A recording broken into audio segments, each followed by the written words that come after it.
Bom dia, meus amados, tudo bem?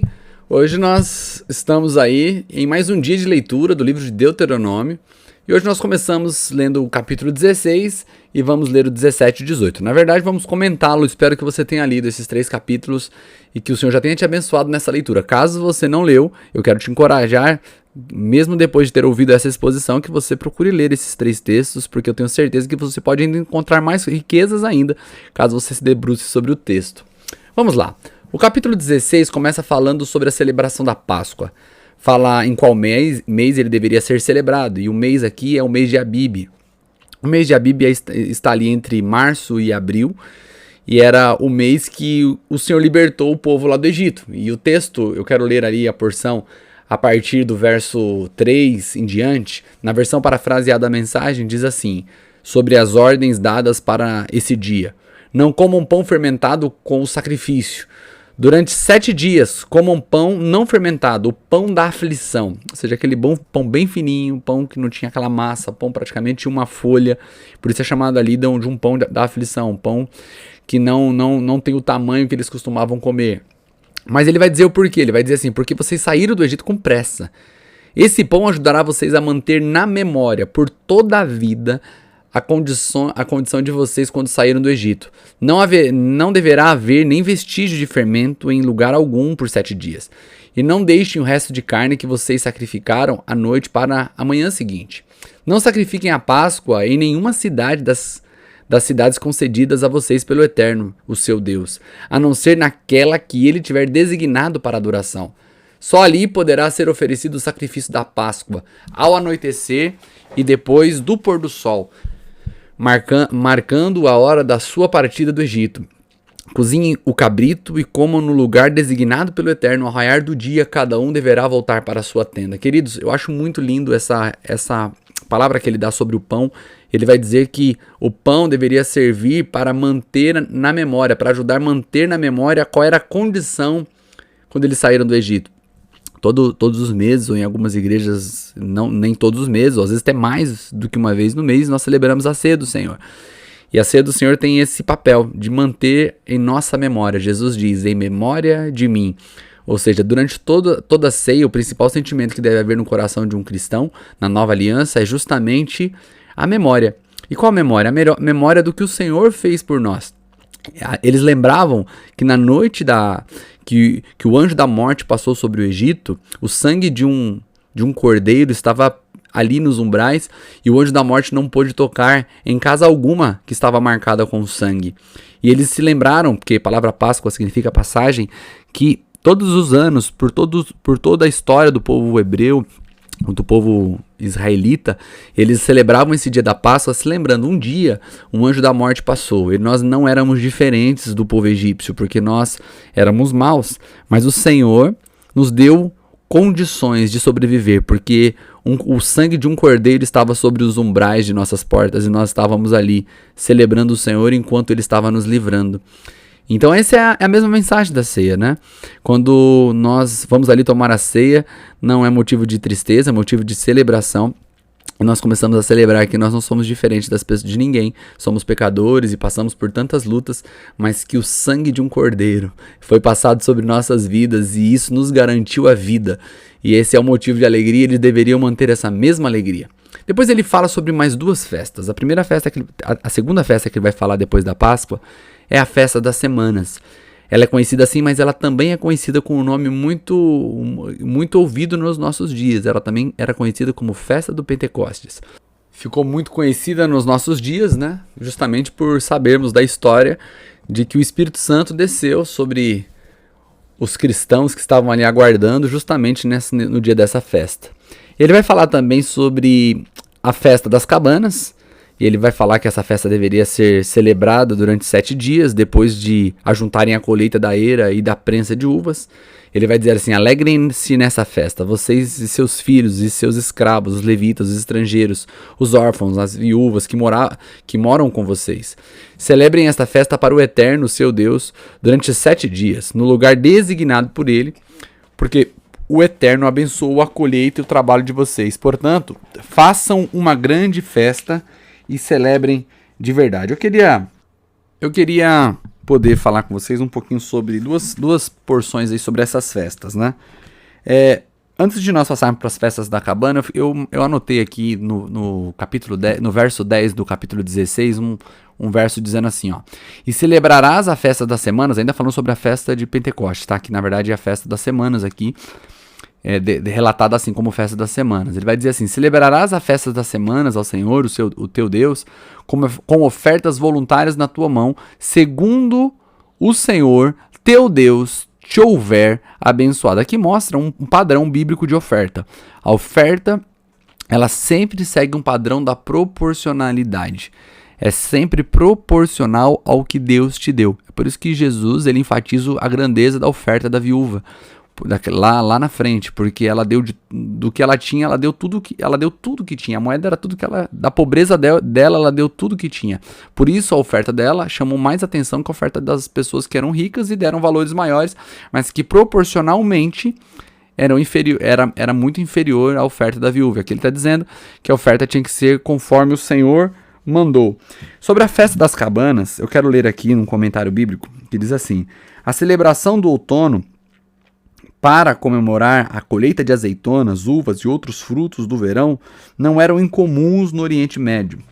Isso está associado ao estilo de vida nômade, em conjunção com o êxodo, mas as habitações temporárias nos campos podem ter sido adequadas durante o período da colheita, ou seja, teve que mudar ali um pouco porque eles iam colher.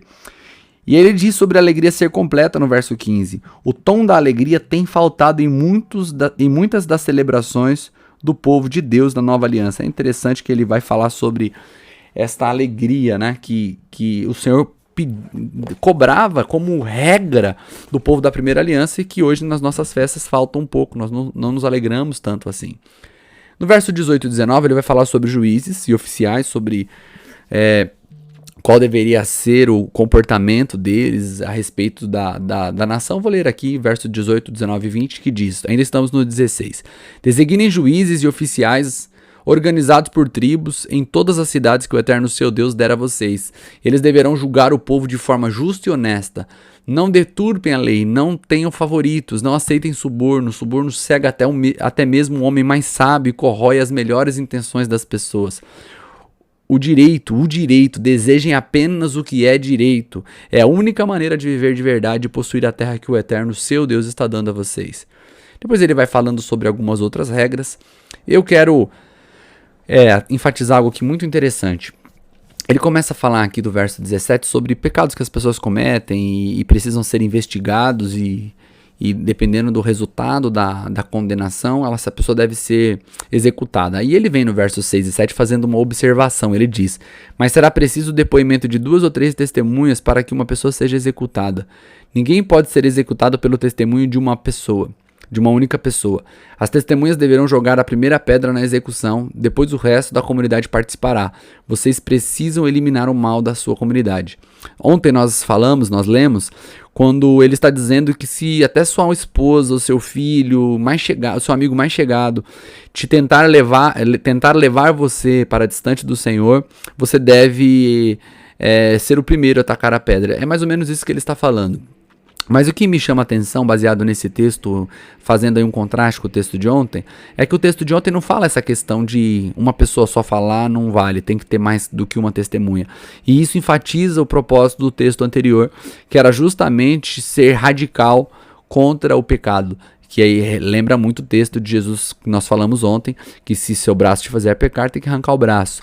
Era mais ou menos, ele não é essa, a questão não é literal no sentido, vamos arrancar os braços, mas é mostrar que devemos ser radical e ninguém deve ser poupado dentro dessa radicalidade. Qualquer pessoa que esteja querendo nos levar para o pecado, essa pessoa deve ser erradicada da nossa comunidade, do nosso estilo de vida, porque elas trazem contaminação. Depois que nós passamos lá da porção, chegamos na versão 17, no verso 14, eu achei aqui muito interessante. Porque aqui o Senhor já sabia que quando eles entrassem na terra, em algum momento eles iam pedir um rei. E ele começa a dar algumas instruções sobre esse rei, que me chamaram muito, muita atenção. Vamos ler aqui a partir do verso 14, ele diz assim: se depois de entrar na terra, lembrando que nós já estamos no capítulo 17, tá? Se depois de entrar na terra que o Eterno, seu Deus, está dando a vocês, e depois de tomar posse dela e se estabelecer, surgir a ideia, vamos eleger um rei sobre nós, como as nações ao redor de nós, aceitem o rei que o Eterno escolher. Escolham um rei entre os homens do povo israelita, não elejam um rei, um estrangeiro, mas só alguém do povo. E tomem cuidado para que ele não construa uma máquina de guerra para si, acumulando cavalos e carros de guerra. Até aqui, para mim, estava bem genérico ainda a informação. Mas ele entra aqui e me chamou muito a atenção esse trecho. Ele vai dizer assim: ele não deve enviar emissários ao Egito para buscar cavalos, porque o Eterno disse a vocês, nunca mais voltarão para lá.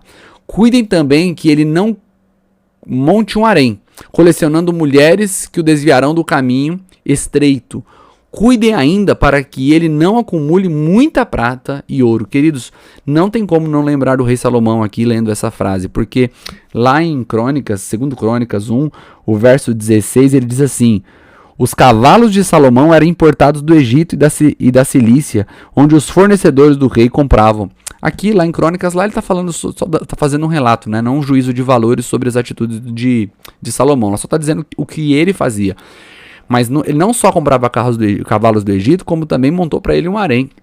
Então, e aí você fala assim, Mateus, mas será que é por isso que Salomão caiu? Não, nós sabemos que isso aí levou ele a cair. E o que o texto está dizendo assim? Colecionando mulheres que o desviarão do caminho estreito.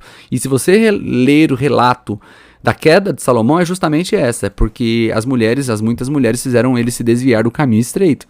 Agora, como que tinha que ser feito para que não acontecesse isso? Olha que o verso 18 vai dizer: eis o que precisa ser feito. Quando tomar posse do trono do seu reino, a primeira coisa que ele deverá fazer é confeccionar para si uma cópia dessa revelação num rolo, que deverá ser feita sob a supervisão dos sacerdotes levitas.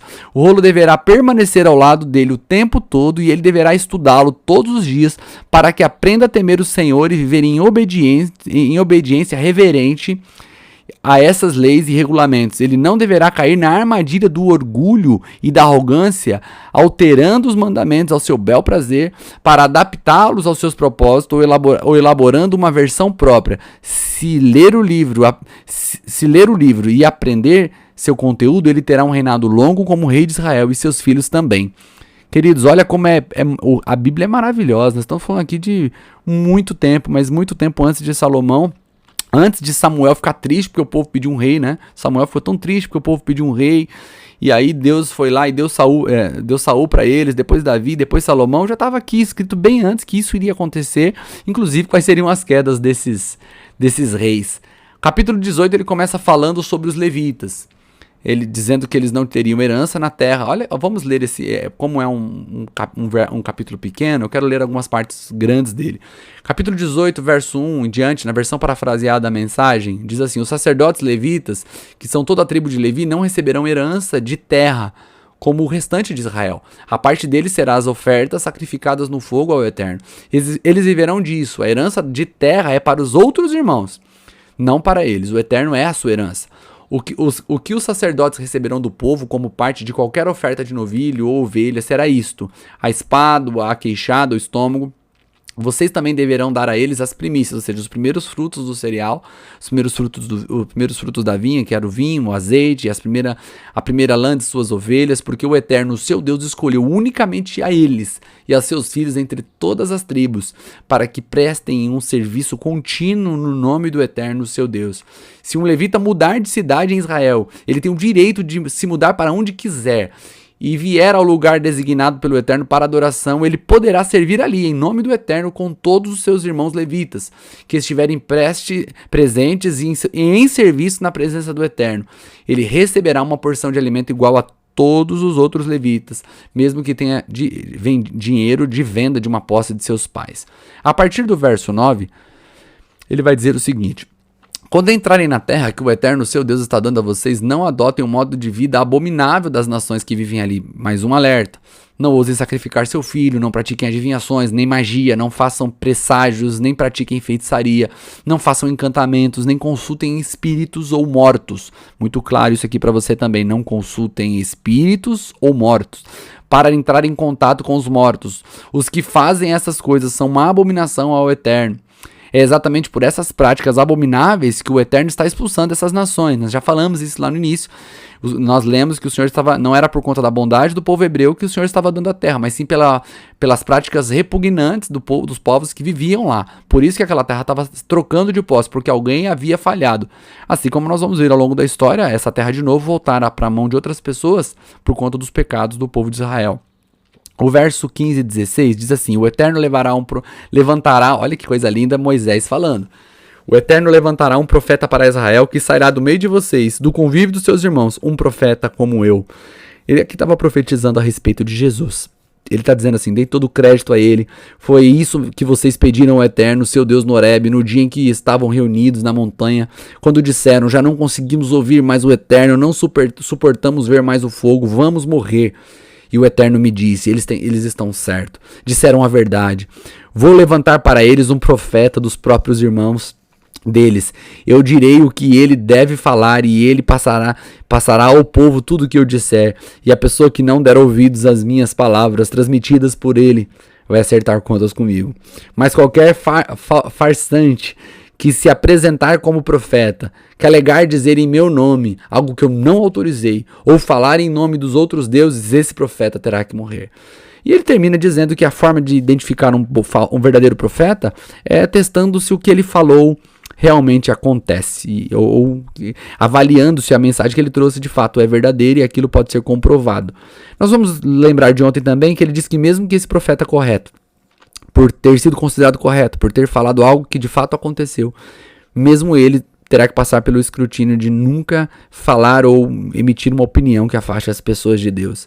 Queridos, essa porção de 3 capítulos hoje foram incríveis, com textos maravilhosos, mas se algo merece destaque, é justamente o fato desses textos apresentarem Jesus como alguém que viria, porque era justamente o que o povo precisava, porque o povo estava diante ali do Monte Horebe, enquanto o monte estava pegando fogo, os trovões, as pessoas tiveram medo e não suportaram mais ouvir a voz de Deus, pediram ali, na verdade, que Moisés intermediasse, ficasse entre eles e Deus, e é justamente diante desse pedido que Deus fala: eu vou mandar para eles aquilo que eles precisam, um outro profeta, um profeta que eu vou enviar. E Moisés diz: semelhante a mim. E nós sabemos que ele estava falando de Jesus, porque aquele que se colocou entre nós e o fogo de Deus, aplacou, recebeu sobre si toda a ira de Deus, para que sobre nós recaísse o crédito de Cristo.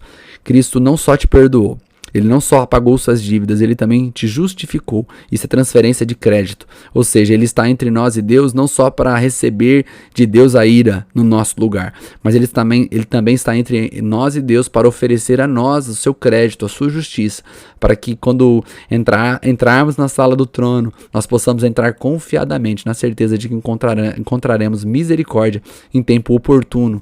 Que Deus te abençoe e que você tenha um lindo dia.